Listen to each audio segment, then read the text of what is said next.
Bendiciones para cada uno de ustedes, amados hermanos, hermanas, amigos y amigas. Es un verdadero privilegio el poderles saludar en esta oportunidad a través de estas plataformas digitales en YouTube Ministerio Shedeur, Facebook Ministerio Shedeur o a través de nuestra página principal www.shedeur.com. Estamos muy agradecidos con el Padre Eterno por la oportunidad de poder meditar en su palabra, de poder ser instruidos, enseñados, exhortados y aún amonestados en amor, como la misma Escritura lo declara. Pero muy agradecidos porque literalmente pues somos instruidos cada vez que meditamos en las Escrituras. Son una de las misericordias del Padre cuando nos adentramos a las mismas. Y hoy pues esperamos que el Padre Eterno bendiga la vida de cada uno de nosotros, la suya que está en casa y la mía a través de este mensaje. Podemos ponernos en oración en este momento y pedirle al Padre entonces que nos dé su sabiduría, su entendimiento, su discernimiento, que sea su Espíritu Santo guiándonos a toda justicia, a toda verdad, convenciéndonos de pecado, de justicia y de juicio. Así es de que acompáñenme en palabras de oración y agradezcamos en primer lugar y después solicitamos al Padre su gracia, su favor y su misericordia. Padre eterno, agradecemos tu bondad, agradecemos tu fidelidad, agradecemos tu amor, tu gracia, tu misericordia. Agradecemos el tiempo, Padre, en que en esta hora nos permite ser instruidos, enseñados, exhortados y aún amonestados en amor a través de tu palabra, Padre. Agradecemos porque en este tiempo hemos decidido reunirnos en tu nombre, amado Señor Jesús, conforme a tu palabra que declara que donde dos o tres nos reunamos en tu nombre, amado Señor Jesucristo, en medio de nosotros tú estás. Agradecemos, Padre, porque somos guiados por tu Espíritu Santo a toda justicia, a toda verdad. Él nos convence de pecado, de justicia y de juicio. Y agradecemos, Padre eterno, por la oportunidad que en este momento nos das de reunirnos con los hermanos, hermanas, amigos y amigas, a quienes en este momento ya están escuchando y viendo este mensaje y quienes lo harán posteriormente. Agradecemos porque a través de tu palabra se abre nuestro entendimiento y nuestro corazón. Suplicamos que tú, Señor Jesús, tomes autoridad en los cielos como en la tierra y reprendas toda obra del maligno para que esta transmisión llegue sin ningún contratiempo ni cortapisa a cada uno de los que la están escuchando y viendo, y quienes la harán posteriormente. Suplicamos que con tu sangre preciosa y bendita, amado Señor Jesucristo, seamos cubiertos cada uno de nosotros y los que están en sus hogares. Padre, que tu ángel acampe alrededor de ellos y alrededor nuestro, y pedimos desde ya, Padre, que tú derrames de tu gracia, tu favor y tu misericordia de una manera sobreabundante a través de tu palabra. Te damos la honra y la gloria en el nombre de Cristo Jesús nuestro Señor. Aleluya. Pues es un verdadero privilegio el poderles saludar. Estuvimos conversando el miércoles, no el recién pasado, sino el anterior, en relación a la festividad de Pesaj, Pascua, el día literalmente que el mundo cambió. Le pusimos ese tema de las tinieblas esperando la luz y literalmente el día que el mundo cambió. Compartimos la semana recién pasada el mensaje de panes sin levadura, porque pues hablábamos en ese momento de que después de la redención nos corresponde a cada uno de nosotros entrar en un proceso de limpieza. Obviamente pues reconocemos que la sangre del Señor Jesucristo nos limpia de todo pecado. Si venimos, los confesamos y nos apartamos de ellos, por supuesto. Y hoy pues vamos a hablar de una festividad conocida como la festividad de las primicias, que le pusimos el título del tema del día de hoy, primicias, la convocación del nuevo nacimiento. Y usted dirá, ¿por qué? Bueno, lo vamos a descubrir a través de las escrituras el día de hoy, pero creo que es muy importante señalar algunos aspectos que muchas veces nosotros pasamos desapercibidos. Normalmente nos dedicamos a observar las tradiciones de los hombres sin darle el contexto que las escrituras pues merecen, y creo yo que primeramente tenemos que ir a las escrituras para ver si las tradiciones que los hombres mencionan literalmente compaginan con lo que el Padre Eterno dejó establecido en su palabra. De hecho, todo lo que no viene de la palabra, pues creo yo que debemos de desecharlo. La escritura dice que el Padre encerró a todos y todo bajo pecado, así es de que tenemos que pedir el discernimiento y la sabiduría. Obviamente, pues como mencionábamos la semana recién pasada, pues el mundo estuvo observando, el mundo católico principalmente, y no estamos criticando ni nada por el estilo, algo conocido como Semana Santa, que yo les decía a ustedes en el mensaje de panes sin levadura, que no es así como la escritura lo menciona. Nos habla precisamente de 7 días de limpieza a cada uno de nosotros. Hablamos de que teníamos que limpiarnos de la levadura de los fariseos, de los saduceos, hablamos de otros aspectos que en nuestra vida tenemos que quitar: la jactancia, el orgullo y la vanagloria. Y pues hoy no vamos a hacer un resumen del mensaje de la semana pasada, pero reitero, hay situaciones que nosotros conocemos en el mundo y no le damos la sabiduría, el contexto que deberíamos de darle para poder celebrar o no celebrar alguna festividad que pues en el mundo se da. Quiero hoy pues retomar lo que la Escritura dice, porque la palabra del Padre Eterno es la misma de ayer, de hoy, de siempre. Y en base a esto vamos a retomar lo que nos dice Levítico capítulo 23, versículos del 9 en adelante. Decíamos que Pascua literalmente abarca 3 festividades. La Pascua como tal, la sangre en los dinteles de las puertas cuando fueron guardados los primogénitos de los hijos de Israel, cuando el cordero pues se escogió el día 10, se sacrificó el día 14 y pues la sangre del cordero se puso en los dinteles de los postes de las casas de los israelitas, y dice literalmente la Escritura, y pues está escrito que ningún primogénito de los hijos de Israel murió a causa de la plaga de la muerte de los primogénitos para los egipcios.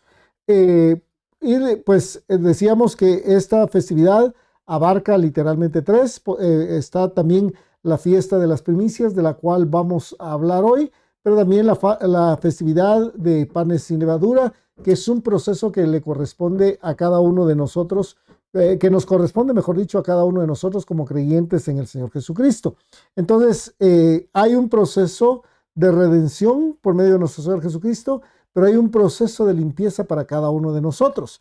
En el mundo cristiano, católico, hay una festividad que pues se le da importancia, pero realmente una importancia muy pequeña, que ellos lo conocen como el domingo de Pascua, el domingo de resurrección. Y entonces toco esto porque es necesario que usted, al igual que yo, conozcamos las Escrituras. Hoy vamos a hablar entonces de esta festividad que pues es una fiesta entre Pascua y la finalización de panes sin levadura. Es literalmente una festividad intermedia de la cual nos habla Levítico capítulo 23, versículos del 9 en adelante. Y habló Yahweh a Moisés diciendo: habla a los hijos de Israel y diles: cuando hayáis entrado en la tierra que yo os doy y seguéis su mies, traeréis al sacerdote una gavía por primicia.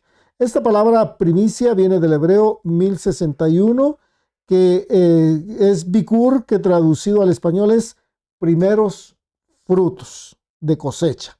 Primeros frutos, primicia, fruta temprana. Entonces dice: traeréis al sacerdote una gavía por primicia, o sea, una gavía de los primeros frutos de la cosecha, de los primeros frutos de vuestra siega. Continúa el relato bíblico acá. Y el sacerdote mecerá la gavía delante de Yahweh para que seáis aceptos el día siguiente, al día de reposo la mecerá. Preste atención. Dice: y el sacerdote mecerá la gavía delante de Yahweh para que seáis aceptos. ¿Qué día? El día siguiente del día de reposo la mecerá. Bueno. Y el día que ofrezcáis la gavía, ofreceréis un cordero de 1 año sin defecto en holocausto a Yahweh. Su ofrenda será 2/10 de efa de flor de harina amasada con aceite, ofrenda encendida a Yahweh en olor gratísimo, y su libación será de vino, la 4ª parte de 1 hin. No comeréis pan, ni grano tostado, ni espiga fresca, hasta este mismo día, hasta que hayáis ofrecido la ofrenda de vuestro Dios. Estatuto perpetuo es por vuestras edades, en donde quiera que habitéis. Y contaréis desde el día que sigue, al día de reposo, desde el día en que ofrecisteis la gavía de la ofrenda mecida, 7 semanas cumplidas serán. Entonces, acá, pues, viéndolo de una parte literal, la Escritura dice que la gavía se debía de ofrecer el siguiente día después del día de reposo. ¿Cuál es el siguiente día después del día de reposo? Es el primer día de la semana. ¿Cuál es el primer día de la semana? Según el calendario gregoriano, el día domingo, es lo que nosotros conocemos. Entonces ahí literalmente se tiene que ofrecer esta gavilla, y ahí es literalmente la celebración de lo que nosotros conocemos como la festividad de las primicias, la convocación que el Padre nos dejó establecido en el libro de Levítico capítulo 23. Entonces dijimos que Bikur significa primeros frutos de cosecha. Aquí necesito hacer un pequeño paréntesis, y nada es literalmente ajeno a lo que nosotros vemos o casual. De hecho, nos está hablando del primer día de la semana, nos está hablando de los primeros frutos. La Escritura dice que nosotros debemos de ser frutos dignos de arrepentimiento. O sea, recordemos nosotros que literalmente el pan sin levadura habla de un proceso de limpieza. Pero también aquí, como insisto, los primeros frutos, la Escritura dice que tanto yo como usted debemos de ser frutos dignos de arrepentimiento. Lo que primero debe haber en nuestros corazones, entonces, es un genuino arrepentimiento. La fiesta de las primicias se llama Bikurim o Bikur, porque significa primeros frutos o primogénitos. Proviene de la raíz Bejor, que significa primero, haciendo referencia a la ofrenda de las primeras cosechas agrícolas, especialmente cebada y trigo, dice este comentarista, que los antiguos israelitas traían al templo como reconocimiento de que todas las bendiciones provenían de Dios. Pero pues aquí yo diría que literalmente es la festividad de la cebada.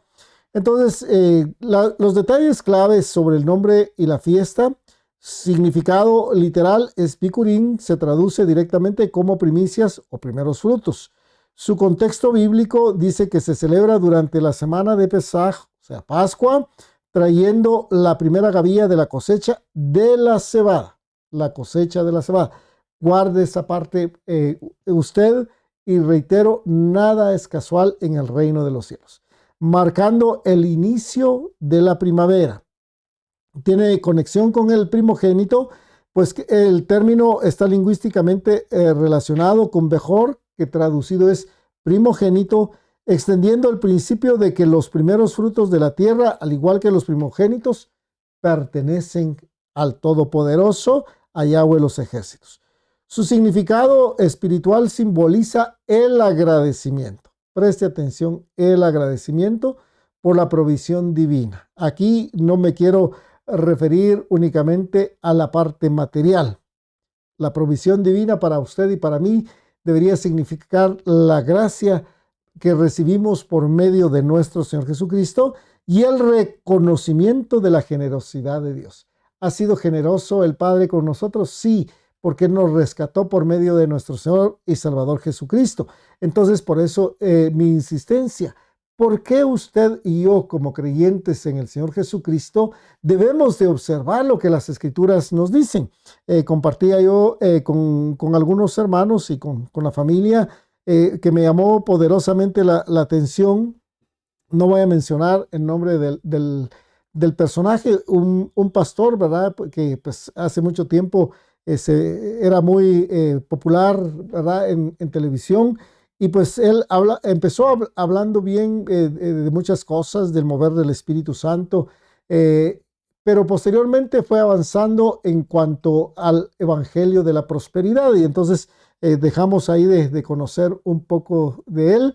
Sin embargo, pues él recientemente pues acaba de preparar una conferencia, y me llamó muchísimo la atención cuando literalmente este pastor, que habló mucho tiempo del Evangelio de la prosperidad, le dice a los que estaban ahí: cada uno de ustedes debería estar preparado en este tiempo, porque la venida del Mesías está más cerca de lo que usted y yo pensamos. Imagínese usted, un reconocido pastor que habla mucho de la prosperidad, que esté hablando ya de que el Mesías viene pronto.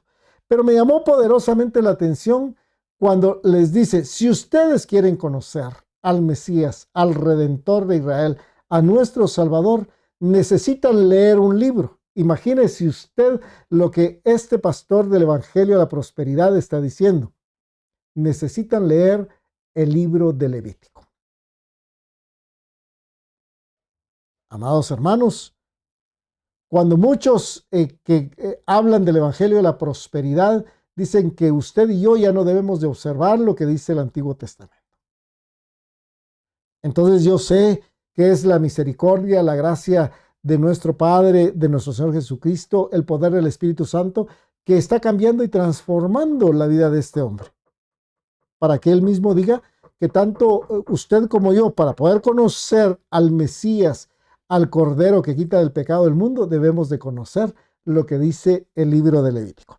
Y entonces dice que literalmente representa la resurrección desde la perspectiva cristiana, se asocia con la resurrección de nuestro Mesías, es decir, el Señor Jesucristo, quien es considerado la primicia o el primero en vencer la muerte.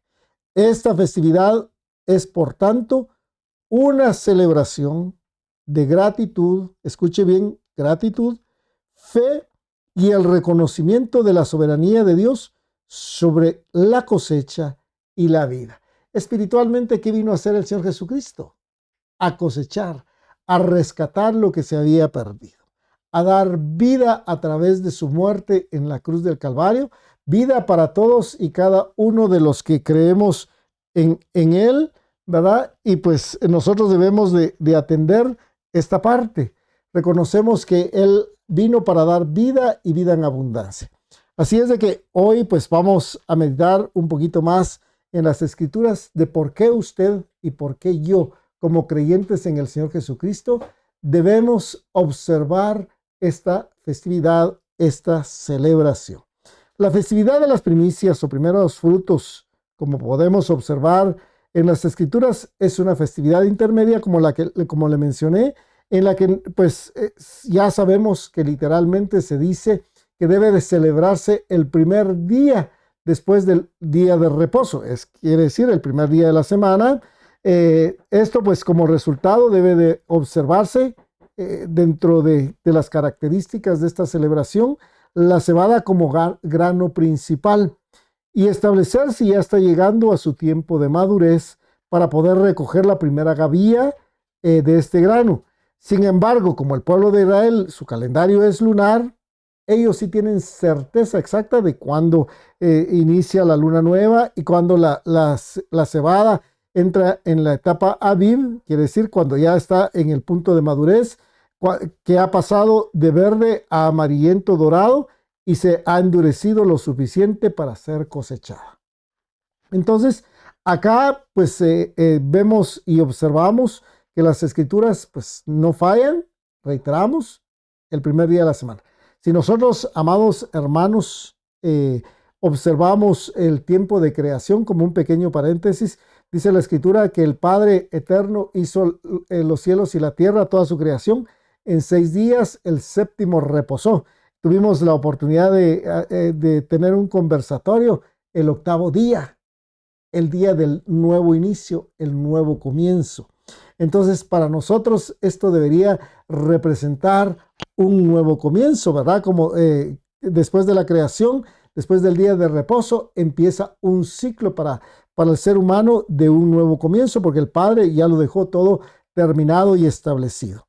Entonces, hemos aprendido que esta festividad representa el inicio de un ciclo de cosechas. El inicio de un ciclo de cosechas en la tierra de Israel.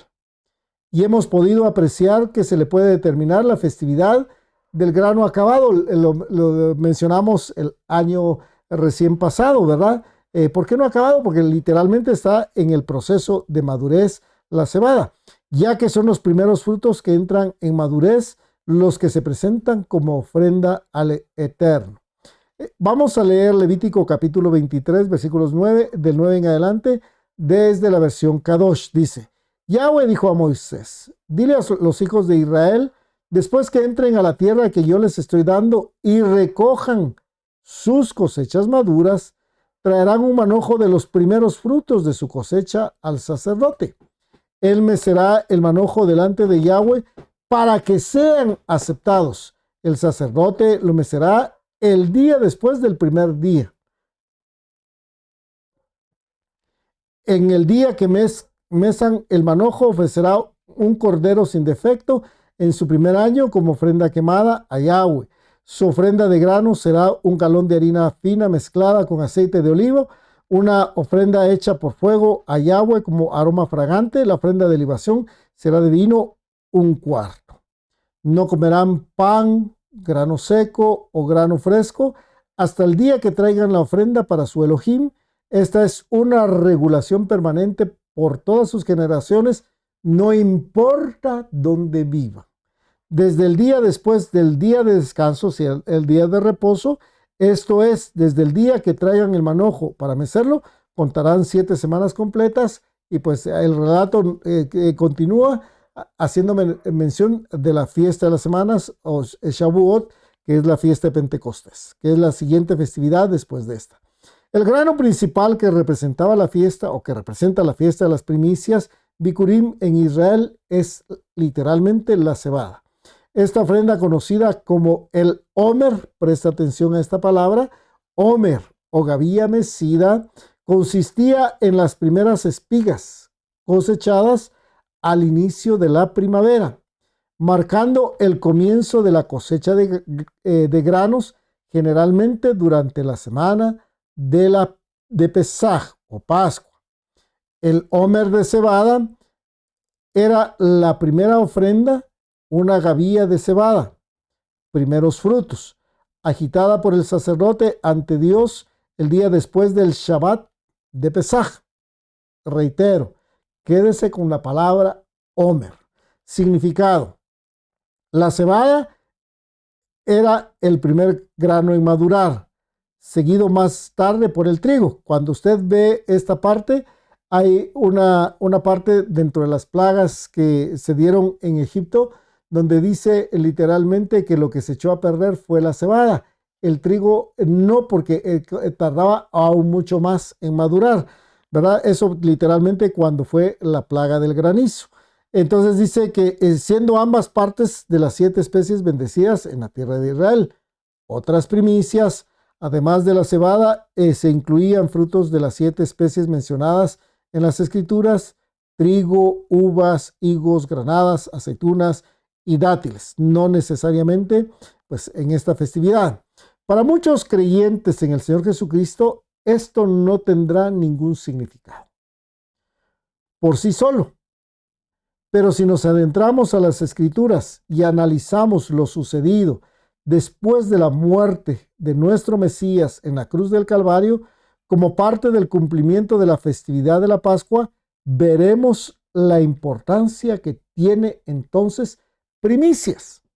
Bueno, y aquí vamos a analizar lo que significa Bikur, que significa literalmente, como les mencionamos anteriormente, primeros frutos de cosecha, primicia, fruta temprana, pero que tiene que ver también con primogénito. Bueno, entonces, literalmente es el Señor Jesucristo, el primogénito de los muertos y el soberano de los reyes de la tierra. Para nosotros esto tiene muchísima importancia.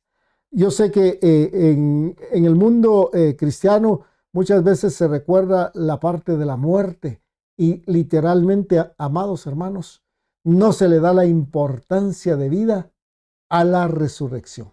Nosotros tenemos un Cristo que no está muerto, Él está vivo, Él está a la diestra del Padre intercediendo por usted y por mí. El libro de Revelaciones en su capítulo 1, versículos del 4 en adelante nos dice: Juan, a las 7 iglesias que están en Asia, a las 7 iglesias que están en Asia, gracia y paz. Recordemos que Apocalipsis o Revelaciones 1 nos habla de la revelación del Mesías. Gracia y paz a vosotros, del que es y que era y que ha de venir. El que es presente, el que fue en el pasado, pero también el que ha de venir. Y de los 7 espíritus que están delante del trono. Y de Jesucristo, el testigo fiel. Preste atención a lo que continúa en esta revelación. El primogénito de los muertos y el soberano de los reyes de la tierra. No fue el primero en morir, pero fue el primero en morir, pero el primero en resucitar. No sé si me doy a entender. Muchos ya habían muerto, de hecho, pero él fue el primero en morir y resucitar.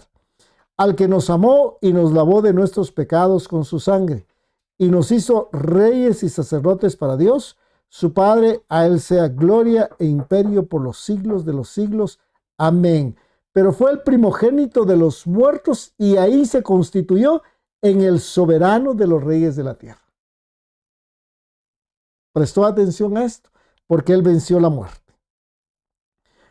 El segundo aspecto que tenemos que analizar, que es precisamente nuestro Mesías, el Señor Jesucristo, el primero de la resurrección de los muertos. Esto vamos a complementar literalmente lo que acabamos de mencionar del libro de Revelaciones en su capítulo 1. Acompáñeme entonces usted al libro de los Hechos de los Apóstoles en su capítulo 26, versículos del 19 en adelante.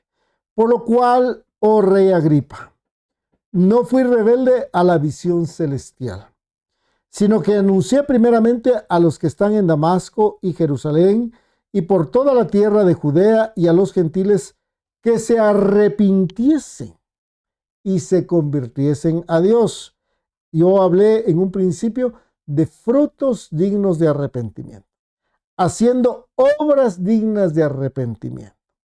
Por causa de esto, los judíos, prendiéndome en el templo, intentaron matarme, pero habiendo obtenido auxilio de Dios, persevero hasta el día de hoy, dando testimonio a pequeños y a grandes, no diciendo nada fuera de las cosas que los profetas y Moisés dijeron que había de suceder. ¿Prestó atención? O sea, acá el apóstol Pablo nos está diciendo que lo que él está relatando y va a continuar relatando tiene que ver literalmente con lo que escribió Moisés y los profetas. Entonces, amado hermano, debemos de nosotros valorar lo que está escrito. Reitero, la escritura es una misma, pero vamos a manejarlo de esta manera. Lo que está escrito en el Antiguo Testamento, por supuesto. Aquí el apóstol Pablo está diciendo que no diciendo nada fuera de las cosas que los profetas y Moisés dijeron que habían de suceder. Que el Cristo había de padecer, y preste atención, y ser el primero de la resurrección de los muertos para anunciar luz al pueblo y a los gentiles. Entonces, ¿qué es la resurrección para usted y para mí? ¿Qué debería constituir? Luz. Porque el Señor Jesucristo no quedó en una tumba. Reconocemos lo que la Escritura dice, que el primer día de la semana, ¿verdad? Llegaron María y otra mujer a ver qué había sucedido en la tumba. Se le aparece un ángel y les dice, ¿a quién buscáis? A Jesús. Él ha resucitado. Yo se lo estoy parafraseando. Él ya no está aquí. Esta tumba literalmente está vacía. Entonces, ¿se da cuenta, amado hermano, qué importancia tiene para nosotros esta celebración? Esta convocación. Porque el Señor Jesucristo es la resurrección y la vida. Acompáñeme al Evangelio de Juan, del Señor Jesucristo en Juan capítulo 11, versículos del 17 en adelante. Vino pues Jesús y halló que hacía ya 4 días que Lázaro estaba en el sepulcro. Lázaro tardó 4 días en el sepulcro. Betania estaba cerca de Jerusalén como a 15 estadios, y muchos de los judíos habían venido a Marta y a María para consolarlas por su hermano. Entonces Marta, cuando oyó que Jesús venía, salió a encontrarle, pero María se quedó en casa. Y Marta dijo a Jesús, Señor, si hubieses estado aquí, mi hermano no habría muerto. Mas también sé ahora que todo lo que pidas a Dios, Dios te lo dará. Jesús le dijo, tu hermano resucitará. Marta le dijo, yo sé que resucitará en la resurrección en el día postrero. Le dijo Jesús: yo soy la resurrección y la vida. El que cree en mí, aunque esté muerto, vivirá, y todo aquel que vive y cree en mí no morirá eternamente. ¿Crees esto? Le dijo: sí, Señor, yo he creído que tú eres el Cristo, el Hijo de Dios, que ha venido al mundo. Acá literalmente el Señor Jesucristo le está diciendo a Marta: mira, Marta, hay una resurrección, hay una vida, hay un nuevo comienzo, hay un nuevo inicio para todo aquel que muera creyendo en mí y confesándome como su Señor y su Salvador. Esto para que pero esta resurrección no es para todo ser humano. Literalmente las Escrituras nos dicen que es para que todos los que hagamos lo bueno, salgamos a resurrección de vida. Así es de que, pues si usted tiene el criterio de que todos vamos a morir y que todos vamos a resucitar y todos vamos a estar en el reino de los cielos, todos los seres humanos que muramos, literalmente, déjeme decirle, estamos equivocados. La resurrección para vida eterna solo está para todos aquellos, esperamos estar nosotros ahí, que hagamos lo bueno. El Evangelio de Juan en su capítulo 5, versículo 19 nos dice: respondió entonces Jesús y les dijo: de cierto os digo, no puede el Hijo hacer nada por sí mismo. Juan 5, 19. No puede el Hijo hacer nada por sí mismo, sino lo que ve hacer al Padre. Porque todo lo que el Padre hace, también lo hace el Hijo igualmente. Porque el Padre ama al Hijo y le muestra todas las cosas que él hace, y mayores obras que éstas le mostrará, de modo que vosotros os maravilléis. Porque como el Padre levanta a los muertos y les da vida, así también el Hijo a los que quiere da vida. Oh, acá ya hay algo muy interesante. No para todos, al que él quiere le da vida. Porque el Padre a nadie juzga, sino que todo el juicio dio al Hijo, para que todos honren al Hijo como honran al Padre. El que no honra al Hijo, no honra al Padre que le envió. Versículo 24. De cierto os digo, el que oye mi palabra, el que oye la palabra de quién, del Mesías, y cree al que me envió, y cree en quién, el Padre del Mesías, es decir, Yahweh, nuestro Padre Todopoderoso, tiene vida eterna. Dos requisitos: oír la voz del pastor, de nuestro buen pastor, nuestro Mesías, y creer en el que le envió, en el Todopoderoso. Pero cuando decimos creer en él, no es que digamos yo creo en Dios, sino creer en lo que él dice. Dice, tiene vida eterna y no vendrá a condenación, mas ha pasado de muerte a vida. De cierto os digo, viene la hora y ahora es, cuando los muertos oirán la voz del Hijo de Dios. Y los que la oyeren vivirán. Amados hermanos, voy a hacer un paréntesis. La Escritura dice que usted y yo, o yo y usted, estábamos muertos en nuestros delitos y pecados. La Escritura dice, levántate tú que duermes y te alumbrará Cristo. Porque como el Padre tiene vida en sí mismo, así también ha dado al Hijo el tener vida en sí mismo. Y también le dio autoridad de hacer juicio por cuanto es el Hijo del Hombre. No os maravilléis de esto, porque vendrá hora cuando todos los que están en los sepulcros oirán su voz. Y por favor, ponga atención a lo que sigue. Por eso insisto en esta parte. No todos los seres humanos, bueno, de hecho todos los seres humanos vamos a morir, pero no todos los seres humanos, ya después de muertos, vamos a heredar la vida eterna. Acá la Escritura nos dice, y los que hicieron lo bueno saldrán a resurrección de vida. Mas los que hicieron lo malo, a resurrección de condenación. Amados hermanos, la escritura es simple, sencilla, muy ilustrativa para cada uno de nosotros. Por eso, cuando hablamos de la fiesta de panes sin levadura, de la limpieza que cada uno de nosotros debe tener, observar y hacer, amados hermanos, nos está llevando también a un punto de hacer lo bueno, no únicamente humanamente, sino para con el Padre.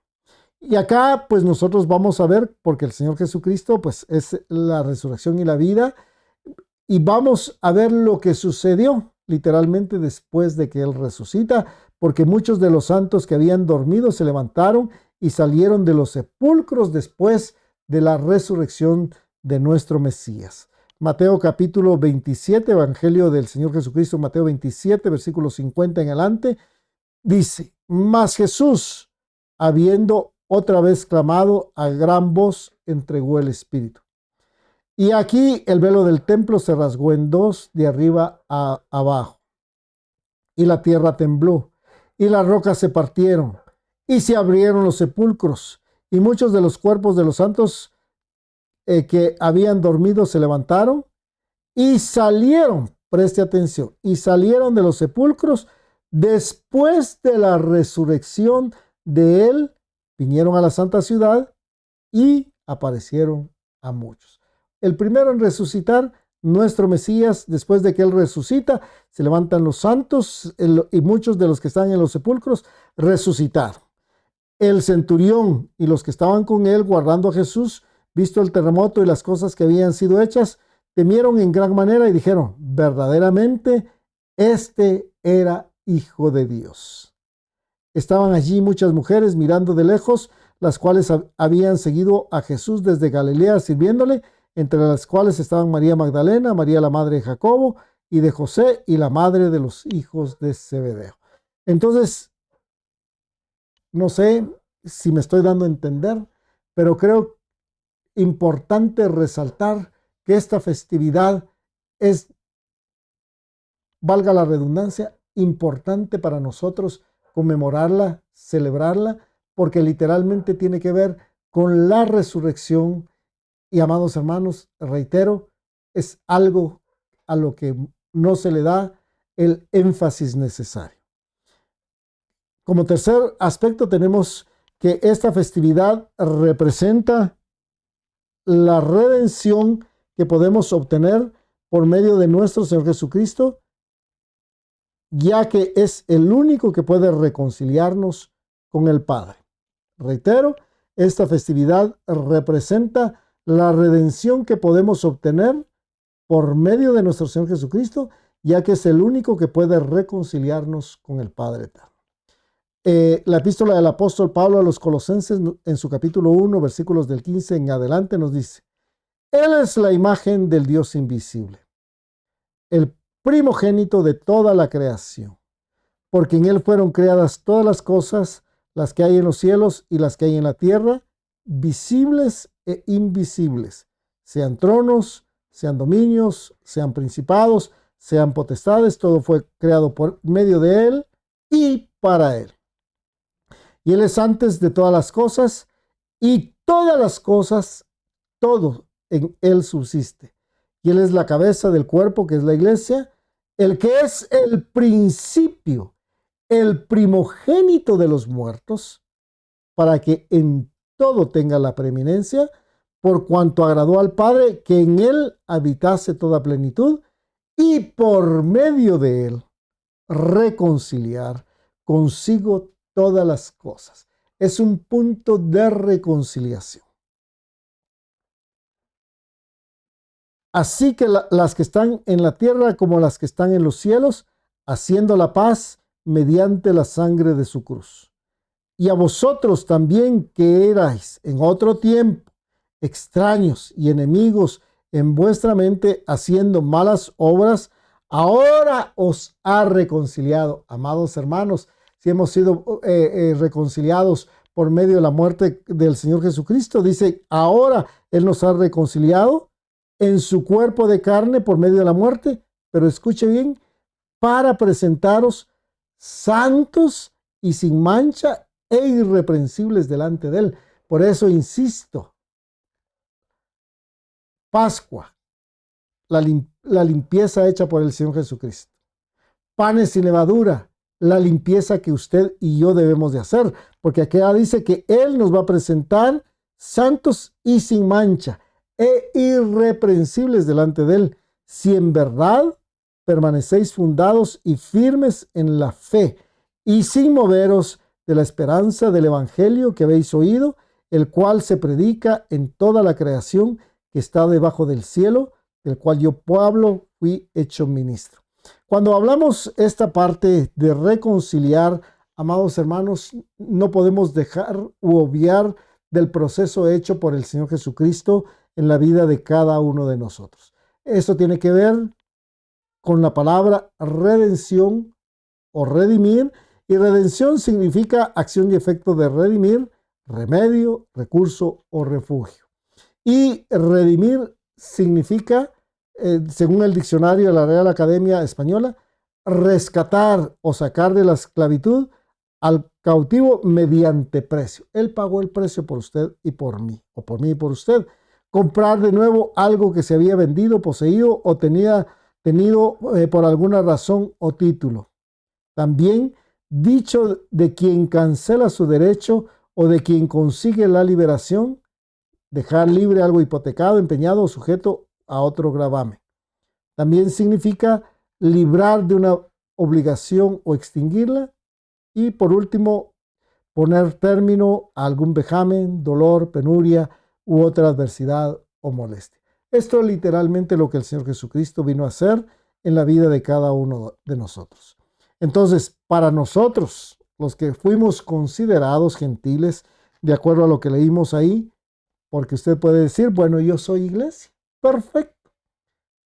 Como iglesia, amado hermano, vamos a observar qué representa la redención, ¿verdad? Como en el caso de Ruth, quien llega a Belén juntamente con su suegra Noemí, pero preste atención en qué momento de la historia llega Noemí y Ruth nuevamente a Belén. Por favor, acompáñeme al libro de Ruth en su capítulo 1, versículo 16. Nosotros conocemos lo que la historia bíblica nos dice, que pues iba Ruth, su esposo, se fueron de la tierra, ¿verdad?, a morar en Moab, y pues ahí falleció su esposo, fallecieron sus hijos, pues tanto ella como sus nueras quedaron viudas. Entonces Noemí recibe la noticia de que el Eterno había visitado nuevamente su pueblo y decide regresar. Las dos nueras le dicen, mire, te acompañaremos, Orfa y Ruth. Y entonces ella les dice, miren, yo ya estoy muy vieja, yo ya no voy a tener más hijos, ¿qué les puedo dar? Entonces Orfa decide retornar, pero Ruth no. Y entonces vamos a ver en el versículo 16, respondió Ruth, no me ruegues que te deje y me aparte de ti, porque a donde quiera que tú fueres, iré yo, y a donde quiera que vivieres, viviré.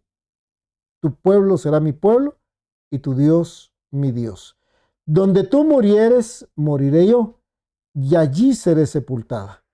Así me haga Yahweh, y aún me añada, que solo la muerte hará separación entre nosotras dos. Preste atención a los siguientes versículos. Y viendo a Noemí que estaba tan resuelta a ir con ella, no dijo más. Anduvieron pues ellas dos hasta que llegaron a Belén. Y aconteció que habiendo entrado en Belén, toda la ciudad se conmovió por causa de ellas y decían, ¿no es esta Noemí? Y ella les respondía, no me llaméis Noemí, sino llamadme Mara, porque estoy en gran amargura. Porque en grande amargura me ha puesto el Todopoderoso. Yo me fui llena, pero Yahweh me ha vuelto con las manos vacías. ¿Por qué me llamaréis Noemí? Ya que Yahweh ha dado testimonio contra mí y el Todopoderoso me ha afligido. Por favor, resalte esto en su Biblia el versículo 22. Así volvió Noemí y Ruth, la moabita, su nuera, con ella, volvió de los campos de Moab y llegaron a Belén al comienzo de la siega de la cebada. Amado hermano, hermana, de acuerdo a lo que está escrito en la palabra, ¿los hijos de Israel podían tener esposas de otras naciones? No. Sin embargo, los hijos de Noemí se acercan con Orfa y Ruth, que era moabita. Y esto, amado hermano, literalmente nos está diciendo lo que el Padre hizo con nosotros. Que estábamos muertos en nuestros delitos y pecados, no éramos parte del verdadero olivo, nos injertó en él. Por su gracia, es decir, por la gracia del Señor Jesucristo, por su misericordia. Así es que si usted dice, bueno, yo soy iglesia, perdón hermano, era gentil, debe celebrar esta festividad. Sí, literalmente. ¿En qué tiempo regresó Ruth y Noemí? Dice, al comienzo de la siega de la cebada.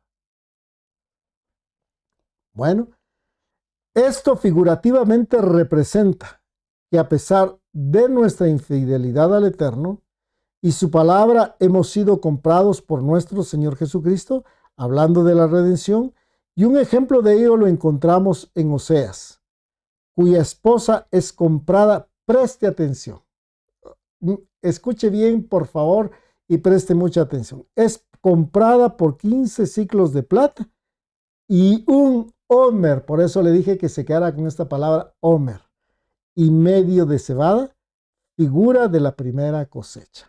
Acompáñeme, por favor, al libro del profeta Oseas, en su capítulo 3. Vamos a leer del versículo 1 en adelante. Si su Biblia es la Reina Valera, seguramente dirá Oseas y la adúltera. Me dijo otra vez Yahweh, ve, ama a una mujer amada de su compañero, aunque adúltera, como el amor de Yahweh para con los hijos de Israel. O sea, Él nos ama, aunque muchas veces nosotros hemos sido adúlteros, espiritualmente hablando. Los cuales miran a dioses ajenos. Ahí está la parte del adulterio espiritual. Y aman tortas de pasas. La compré entonces para mí por 15 siclos de plata. La plata, figura de la redención. Y un homer y medio de cebada. Esta palabra homer viene del hebreo 2563, homer, propiamente borbotear de agua, ola de la tierra, pantano o lodo. ¿De dónde nos sacó el Padre Eterno? Del pozo cenagoso, del polvo del muladar. También montón de aquí, un homer o medida para áridos, barro. ¿Qué somos usted y yo? Polvo. Somos las vasijas, el Padre es el alfarero. Homer, lodo, mezcla, mole, montón, mezcla, dice. Bueno, volvamos nuevamente. Entonces, la compré entonces para mí por 15 siclos de plata y un homer y medio de cebada. Y le dije, tú serás mía durante muchos días. No fornicarás, ni tomarás otro varón. Lo mismo haré yo contigo. Mire qué impresionante. Porque muchos días estarán los hijos de Israel sin rey, sin príncipe, sin sacrificios, sin estatuas, sin efod y sin terafines. Después volverán los hijos de Israel y buscarán a Yahweh su Dios y a David su rey, y temerán a Yahweh y su bondad en el fin de los días. Pero cuando dice David su rey, no se refiere al rey David, se refiere al Mesías que heredó el trono que el Padre determinó a través de David. Entonces, acá pues vemos cómo compró Oseas a su mujer una mujer adúltera, 15 ciclos de plata, redención. ¿En qué festividad? La de la cebada. Bueno, porque ahí estábamos muertos nosotros, hermanos. También representa la terminación en esta tierra del ministerio de nuestro Señor Jesucristo, como parte del cumplimiento de la profecía, figura que la encontramos en Oseas, a quien se le indica que tome una mujer fornicaria cuyo padre es Diblaim, que significa dos tortas, es decir, los dos pueblos rebeldes del Eterno, tanto Judá como Efraín. Judá fue al que se le designó el reino, y Efraín, que también era considerado como primogénito. Entonces, recuerda usted, ¿verdad? Yo le dije, guarde esta palabra de Omer. Oseas capítulo 1, versículo 2 nos dice: el principio de la palabra de Yahweh por medio de Oseas. Dijo Yahweh a Oseas: ve, tómate una mujer fornicaria e hijos de fornicación, porque la tierra fornica apartándose de Yahweh. Fue pues y tomó a Gomer. Gomer viene del hebreo 1586, que traducido es terminación. Es también nombre de un hijo de Jafet y descendiente también de una hebreo.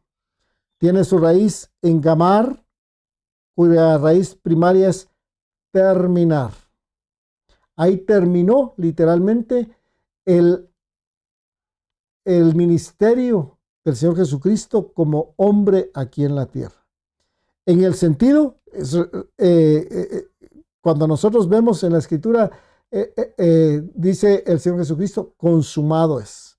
En el sentido de cumplimiento o fracaso, acabarse, cumplir, favorecer, fenecer. Gomer significa, preste atención, completo. O sea, el Padre no hace nada a medias. Acabar y calor. Vamos a volver nuevamente a Oseas 1:3. Fue pues y compró a Gomer, hija de Diblaim. Este nombre Diblaim del hebreo 1691, que traducido es dos tortas. Por eso reiteramos, dos tortas, dos pueblos, Judá y Efraín, que al final van a ser uno solo. La cual concibió y le dio a luz un hijo. Y le dijo Yahweh: ponle por nombre Jezreel. Jezreel del hebreo, pero voy a volver a Diblaim, significa racimo o grupo de hijos. Fíjese que ese es el significado del nombre Diblaim. Racimo o grupo de higos. Amados hermanos, la higuera, ¿a quién representa? A Israel. Bueno, y dice que pues va a nacer un hijo llamado Jezreel, del hebreo 3157, y Israel, que traducido es Dios sembrará. También significa Dios siembra o esparce. ¿Fue esparcido todo el pueblo de Israel en todas las naciones? Sí, amado hermano. Por eso le digo, no hay casualidades en el reino de los cielos.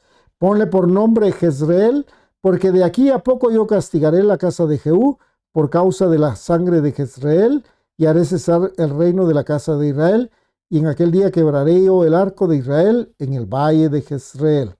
Acá, si usted y yo vamos a las Escrituras, en el Evangelio del Señor Jesucristo, en Juan capítulo 19, versículo 26, vamos a ver esta parte que le hablaba de terminación. Cuando vio Jesús a su madre y al discípulo a quien él amaba, que estaba presente, dijo a su madre: mujer, he ahí tu hijo. Después dijo al discípulo: he ahí tu madre. Y desde aquella hora el discípulo la recibió en su casa. Después de esto, sabiendo Jesús, que ya todo estaba consumado, dijo para que la escritura se cumpliese: tengo sed. Y estaba allí una vasija llena de vinagre. Entonces ellos empaparon en vinagre una esponja y poniéndola en un hisopo, se la acercaron a la boca. Paréntesis. ¿Cómo se debía comer la Pascua o Pesaj?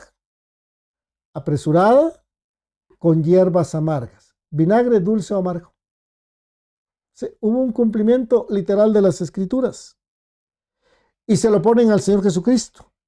Cuando Jesús hubo tomado el vinagre, dijo: consumado es. Y habiendo inclinado la cabeza, entregó el Espíritu. Ahí literalmente terminó una parte, pero inicia el nuevo ciclo. El ciclo de la resurrección para nosotros y el poder estar con Él cuando partamos a su presencia o Él venga por su pueblo, por sus hijos. Pero para nosotros los creyentes también en el Señor Jesucristo, esta festividad debe significar el nuevo nacimiento. En el Evangelio del Señor Jesucristo, en Juan, en su capítulo 2, versículo 20, dice: había ciertos griegos, porque dijimos que son los primeros frutos. Preste atención, son los primeros frutos, Bikurim, primeros frutos. Había ciertos griegos entre los que había subido a adorar en la fiesta. Estos pues se acercaron a Felipe, que era de Betsaida de Galilea, y le rogaron diciendo: Señor, quisiéramos ver a Jesús. Felipe fue y se lo dijo a Andrés. Entonces Andrés y Felipe se lo dijeron a Jesús. Jesús le respondió diciendo: ha llegado la hora para que el Hijo del Hombre sea glorificado. Aquí vamos a hablar precisamente de lo sucedido con el Señor Jesucristo. De cierto os digo, que si el grano de trigo no cae en la tierra y muere, queda solo. Pero si muere, ¿qué dice? Lleva mucho fruto. ¿Era necesario que Él muriese? Sí. ¿Cuál era el objetivo? Para reunir a los que el Padre ha tomado como sus hijos. ¿Sí? La escritura en el Evangelio del Señor Jesucristo en Juan, en su capítulo 1, versículos de 9 en adelante, nos dice: a los suyos vino, mas los suyos no le recibieron. Mas a todos aquellos que le recibieron les dio potestad de ser llamados hijos de Dios. Estos no nacieron por voluntad de carne, de sangre, ni por voluntad de varón, sino por voluntad de Dios. Y el Verbo se hizo carne y habitó dentro de nosotros, lleno de gracia. Entonces, amado hermano, era necesario que el Mesías, como el grano de trigo, dice acá, muriese. ¿Para qué? Para que llevara mucho fruto. El que ama su vida, aquí empieza la parte para nosotros. ¿Sí? El que ama su vida, la perderá. El proceso de limpieza que hablamos literalmente en panes sin levadura. Y el que aborrece su vida en este mundo, para vida eterna la guardará. Si alguno me sirve, sígame. Y a donde yo estuviere, allí también estará mi servidor. Si alguno me sirviere, mi Padre le honrará. Entonces ya nos habla de que era necesario que Él muriese para poder llevar mucho fruto. Pero, amados hermanos, tenemos nosotros que morir al viejo hombre. Nacer literalmente de nuevo. Bueno, pero también nos habla de algo llamado servicio. Y acá dice: si alguno me sirve, sígame. Entonces no basta únicamente con nacer de nuevo. Tenemos que seguir al Mesías y servirle. Bueno. El significado de Homer, es borbotear de agua, ola. Esto nos lo aclara el Evangelio cuando nos dice que es necesario nacer del agua y del Espíritu. Por eso reitero, esta festividad nosotros debemos de darle el enfoque necesario para poder comprenderla. Evangelio de Juan,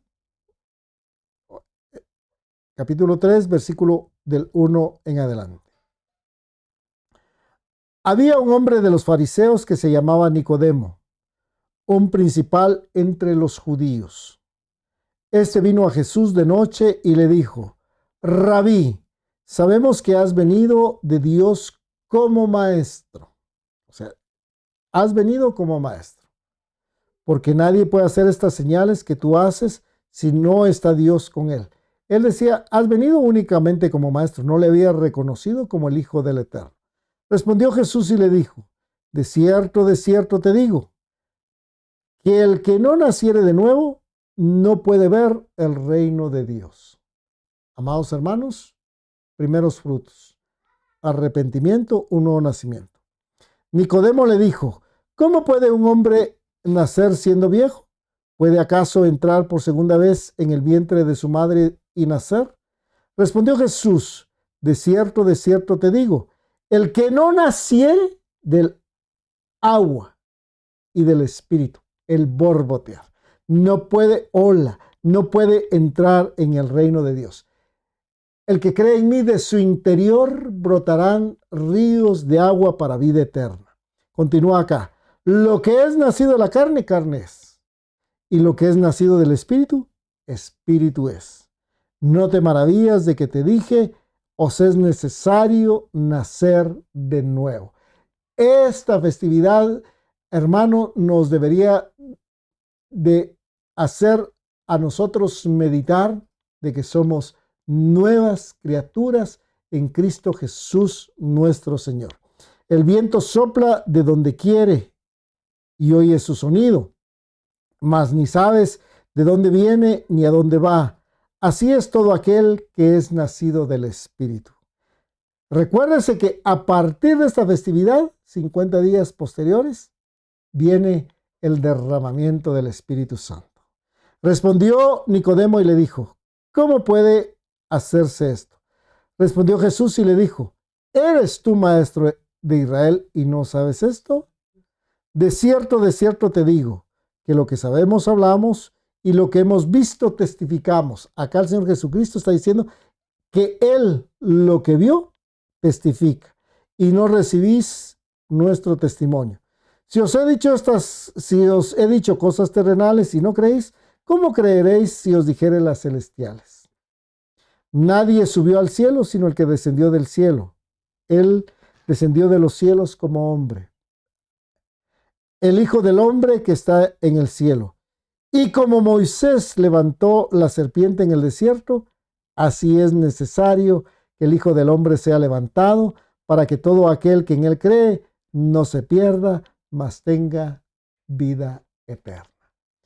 Amado hermano, agradezco al Padre Eterno por la oportunidad de poder meditar en sus escrituras, en su palabra, de poder haber sido ilustrado y enseñado a través de las mismas en esta hora. Espero que al igual que yo, usted también lo haya sido. Y pues le agradecemos al Padre Eterno por esta oportunidad, por esta valiosa enseñanza. Y solo quiero dejar en su corazón una pregunta. Entonces, amado hermano, ¿debemos de observar lo que las Escrituras nos dicen? Ahí encontraremos muchísimos secretos. Nos corresponde a usted y a mí buscarlos, porque como dijo Pablo en Colosenses, Moisés y los profetas escribieron acerca del Mesías. Así es de que hoy pues quiero agradecerle al Padre, darle honra y gloria por la oportunidad que nos dio de poder reunirnos en primera instancia, de poder meditar en su palabra, de poder ser instruidos a través de ella. Y pues nuestra invitación es para que este jueves usted nos acompañe a nuestro tiempo de oración y ayuno por medio de Facebook. Esto es a las 10:30 de la mañana. Búsquenos en Facebook como Ministerio Shedeur. Seguramente le llegará la notificación. El próximo domingo pues meditaremos en las Escrituras si el Padre nos concede su gracia, su favor y misericordia y la vida. Así es de que permíteme juntamente con usted orar, y solo quiero pedirle a usted algo. Si usted fue edificado y bendecido con la palabra el día de hoy, tómese el tiempo necesario, medite en ellas y por favor comparta este mensaje en sus redes sociales a sus amistades y a sus seres amados. Padre eterno, estamos agradecidos contigo por esta oportunidad que nos has dado de meditar en tu palabra. Reconocemos que tu palabra nunca regresa vacía, antes bien cumple el propósito para el cual tú la has enviado. Padre, que esta palabra nos haya ilustrado, nos haya enseñado lo maravilloso que tú has hecho, Padre, en nuestras vidas. Nos has dado gracia, nos has dado redención. Esperamos la resurrección, Padre, pero reconocemos que tú, Señor Jesús, has resucitado, has vencido la muerte. Agradecemos por esta oportunidad, suplicamos por las necesidades que mis hermanos, hermanas, amigos y amigas puedan tener para que sean suplidas conforme a tus riquezas en gloria en Cristo Jesús. Pero Padre, pedimos que en nuestras vidas exista ese compromiso de dar testimonio del nuevo nacimiento, Padre, y te damos la honra y la gloria a ti en el nombre de Cristo Jesús, nuestro Señor. Aleluya. El Señor le bendiga grandemente. Esperamos saber de usted muy pronto.